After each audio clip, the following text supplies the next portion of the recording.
माँ Gayatri recording studio.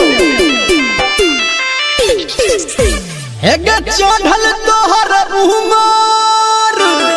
हटै पे लहंगा भर गोर आ फेस पे केस राखै छ तू झप झप के छोरी पतली कमर तोहर एक नंबर सुन लप लप करै छौ गे छोरी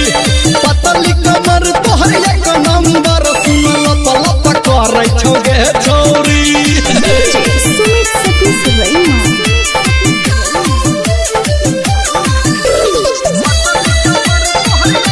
म्यूजिक बाय गुड्डू राज।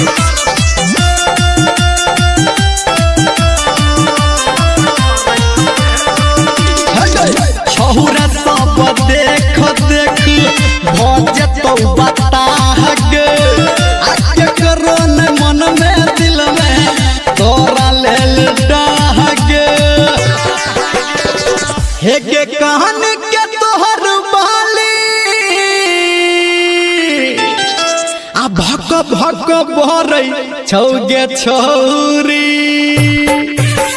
पतली कमर तोहर एक नंबर सुन लप लप करै छौ गे छौरी पतली कमर तोहर एक नंबर सुन लप लप करै छौ गे छौरी।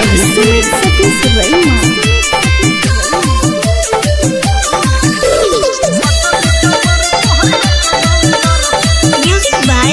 गुड्डू राज।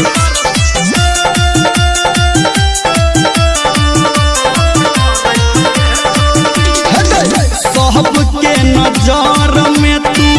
छौरी छी गटी कल आके करा तू भाग में गोरकी आई छी गेली खल